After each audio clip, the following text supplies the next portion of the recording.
يا أيها الذين آمنوا اتقوا الله ولتنظر نفس ما قدمت لغد واتقوا الله إن الله خبير بما تعملون. Sadaqallahul Azim. Wallahu a'lam bishawab. Surah Al-Hasr ayat 18. Segala puji bagi Allah, rahmat salam semoga tetap kepada baginda Rasulullah Muhammad sallallahu alaihi wasallam, para sahabatnya, para tabi'in, para pengikutnya termasuk kita. Alhamdulillah, Allah memudahkan langkah kita di pagi ini untuk sama-sama bermunajat kepada Allah melalui ibadah subuh. Mudah-mudahan segala rangkaian ibadah kita menjadi amal saleh dan mudah-mudahan diterima Allah Subhanahu wa taala. Mohon maaf sebelum kirim panjang Islam dengan kajian tafsir tematik yang pada kesempatan ini adalah dengan topik muhasabah diri sebagai refleksi keimanan kepada Allah Subhanahu wa taala. Mengawali di tahun 2024 Masehi ini, Senin inilah, subuh inilah kita awali dengan mengkaji dengan muhasabah diri, introspeksi sebagai refleksi keimanan kita kepada Allah. Hal itulah yang Allah firmankan dalam surah Al-Hasr ayat 18. Ya ayyuhalladzina amanu, wahai orang-orang yang beriman. Pertama yang khusus dipanggil hanya yang beriman saja. Berarti yang tidak beriman tidak terpanggil. Wayahna.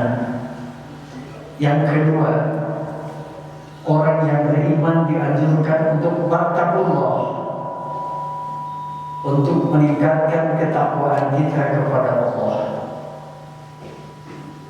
Dan yang ketiga, tiada lain bahwa wal tandur nafsum ma qaddamat ridwan. Hendaklah memperhatikan, hendaklah mengevaluasi. Wal tandur, ingatlah diri sendiri, evaluasilah diri sendiri. Waktu sekarang, al-waktu wal hayat. Waktu itu adalah kehidupan. Barang siapa yang menyia-nyiakan waktu sama dengan menyia-nyiakan kehidupan. Waktu merupakan anugerah Allah yang terbesar, hingga Allah bisa beramal, bisa mengumpulkan kebaikan. Itu semua adalah karena Allah berikan waktu. Sampai Allah bersumpah banyak dalam surah-surah yang Allah sampaikan, wal fajri, demi waktu fajar, wal laili, demi waktu malam. Bahkan Allah bersumpah dengan makhluk yang Allah ciptakan yang besar, wasamsi, demi matahari. Banyak ayat-ayat itu semuanya adalah mengingatkan kepada kita, inna fi khalqis samawati wal ardh wa ikhtilafil laili wan nahar la ayatin lil albab. Hanya orang yang berakal yang akan mampu membaca ayat-ayat kauniyah, termasuk ayat-ayat Qur'aniyah ini, bahwa ayat kauniyah merupakan pembuktian dari ayat-ayat Qur'aniyah. Dan itu adalah siapa yang bisa membaca adalah ulul albab, hanya hamba Allah yang berakal saja. Karena itu Imam Hasan Al-Bisri mengingatkan, ya Ibnu Adam, wahai Ibnu Adam, wahai anak Adam, innama anta ayyamun, sesungguhnya engkau itu hanya kumpulan-kumpulan waktu, hari-hari saja. Faidah dahabba yaum, ketika satu hari telah lalu, telah lewat, ingatlah dahabba ba'duka, telah hilang sebagian kehidupan. Karena itulah bahwa al-baqru wal hayat, waktu itu adalah kehidupan. Oleh karenanya muhasabah diri adalah meneliti segala apa yang telah dilakukan masa lalu, termasuk yang hari ini, yang sekarang, adalah untuk kebaikan masa yang akan datang. Jamaah subuh yang sama-sama mengharapkan ridho dan ampunan Allah. Ada 3 minimal. Makna dari mana penting dalam proses muhasabah. Yang pertama adalah makna dalam muhasabah adalah menjadi pribadi atau sosok pembelajaran. Apa maksudnya? Disuruh belajar membaca Al-Quran. Banyak ayat-ayat dalam Al-Quran. Salah satunya di dalam surah Yusuf ayat 111.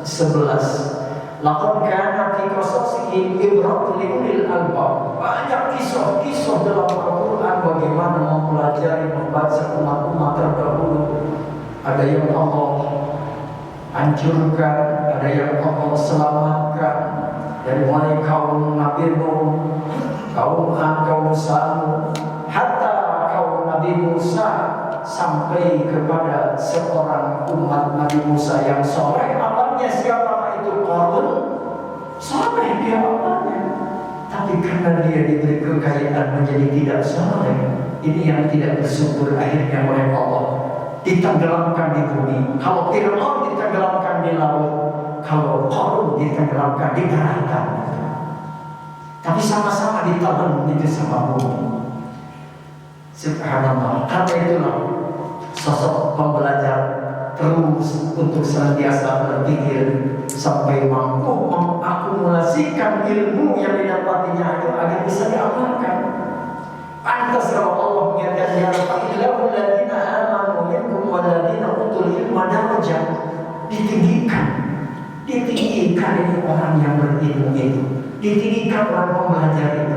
Alhamdulillah itu setiap setelah sholat ada pembelajaran, ada tausiah, ada pengajian. Itu semua adalah sebagai bentuk muhasabah agar mampu mengakumulasikan dari ilmu yang didapat itu agar bisa bermanfaat minimal untuk dirinya, maksimal untuk orang lain.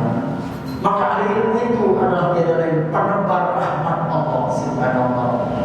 Bahkan perancang arah perubahan sosial di masa yang akan datang itu karena orang yang berpikir, orang yang berilmu. Sehingga boleh dikatakan itu akan menjadi trendsetter perubahan-perubahan yang akan datang itu karena punya ilmu. Mana mungkin kalau tidak punya ilmu orang bisa menyatakan perubahan.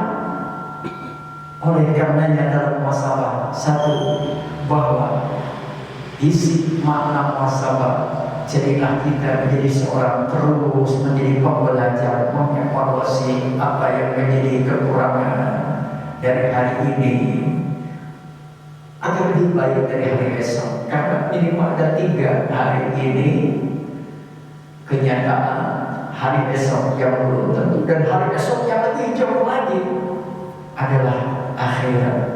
Tetapi ingat harus keseimbangan antara dunia dan akhirat. Itu sampai ada doa Rabbana atina fid dunya hasanah wa fil akhirati hasanah wa qina adzabannar. Wabtaghi fima ataka darul akhirah wa la tansa nasibaka minad dunya.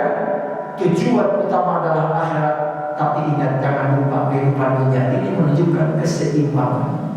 Oleh karena yang kedua, makna daripada muhasabah yang bisa diambil dari surah Al-Hasr ayat 18 adalah perlunya orientasi pada masa depan untuk lebih baik, yakni di dunia dan di akhirat itu.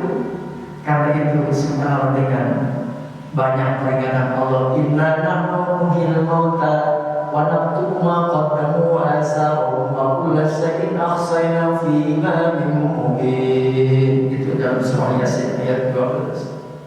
Diingatkan Allah yang menghidupkan, Allah yang mematikan, Saat manusia hidup menjelang kematian mengukir berbagai macam prestasi, wa asrafullah semuanya Allah catat, dan itu akan menjadi investasi dan akan dihisab nanti di akhirat.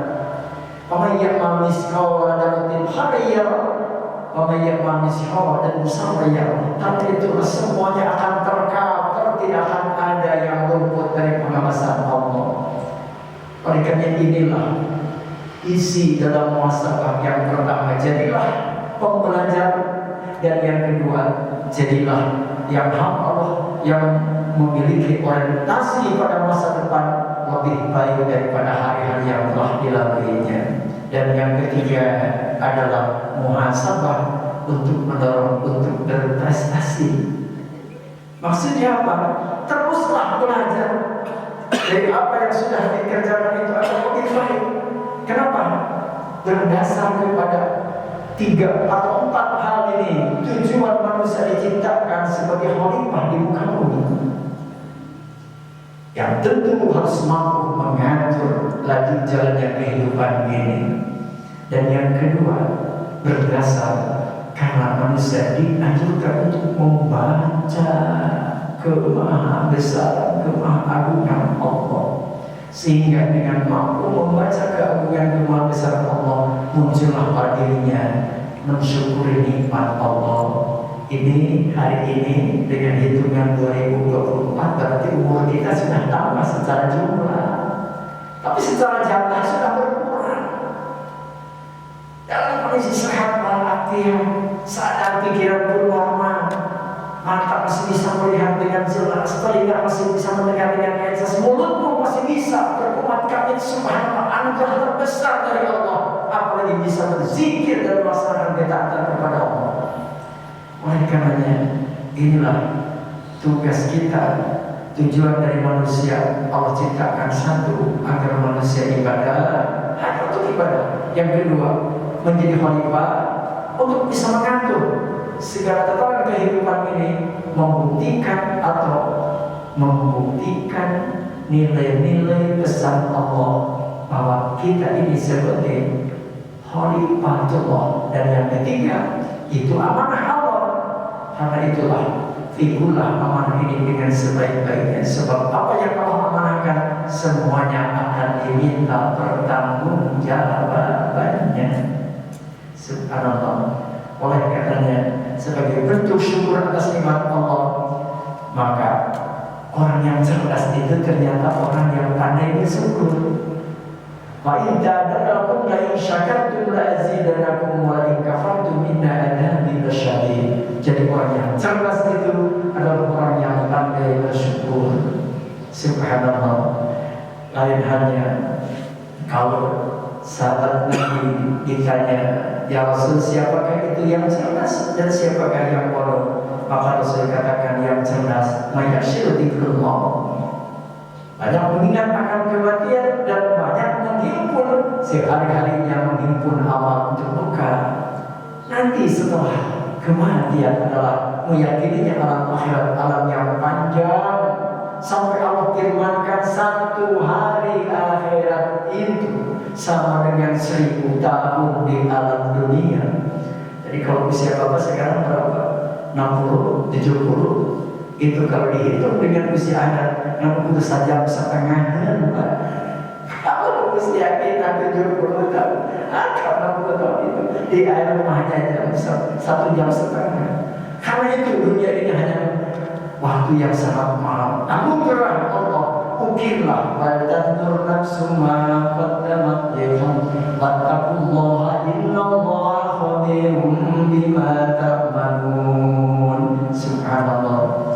Pandailah kita menjadi hamba yang bersyukur memasuki tahun 2024 ini, apalagi kalau kita mampu bersyukur secara kolektif. Yo, bangsa kita ajak bersyukur kepada Allah. Anugerah Allah.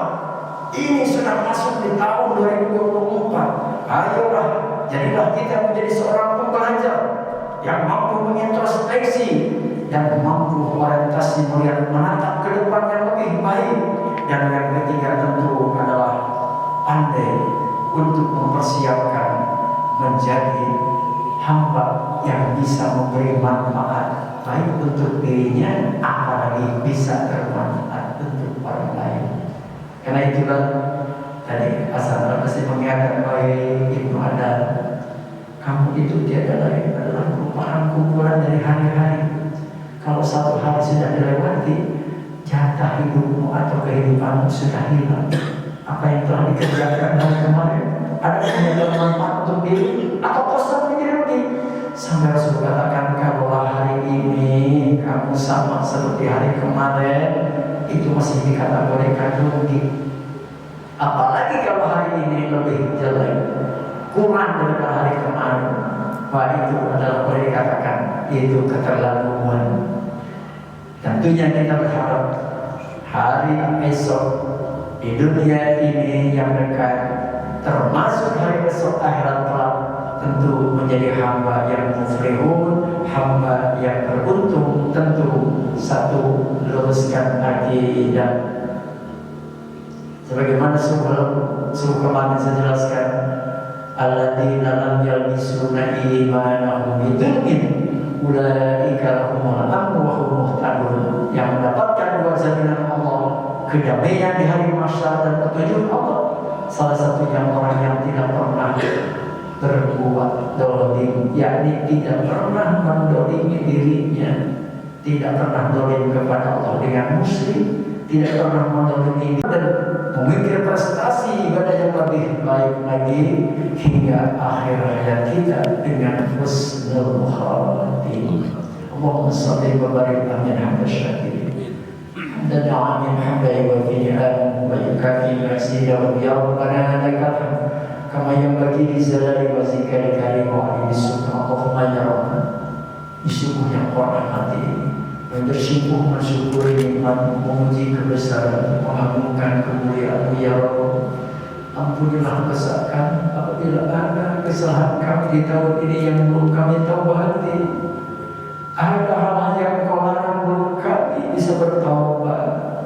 Ada kewajiban kami yang belum tertunaikan. Karena itu ya Allah, ampunilah dosa kami, dosa ibu bapa kami, dosa guru-guru kami, dosa kaum muslimin muslimah. Ya Allah, antarkanlah kami mengisi waktu yang Engkau anugerahkan kepada kami hari ini dan berikutnya adalah hari-hari bagi kami untuk senantiasa mengukir kebaikan.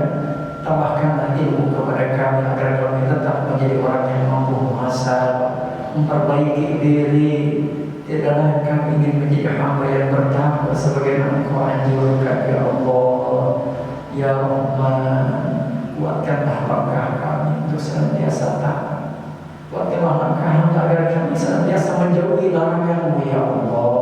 Wujudkan segala cita-cita kami, keluarga kami, anak-anak kami. Jadikanlah anak-anak kami generasi yang saleh dan salehah. Bekalilah mereka ya Allah dengan ilmu dan ketakwaan. Akhirilah segala dosa dengan husnul khatimah, termasuk ajar kami ya Allah husnul khatimah. Rabbana taqabbal minna innaka antas samiul alim wa tub alaina innaka antat tawwabur rahim. Rabbana atina fid dunya hasanah wa fil akhirati hasanah wa qina adzabannar. Sallallahu ala Muhammadin khairil khalqi wa ala alihi wasallam. Subhana rabbika rabbil izzati amma yasifun. Wassalamu ala mursalin walhamdulillahi rabbil alamin. Akhirul kalam. Assalamualaikum warahmatullahi wabarakatuh.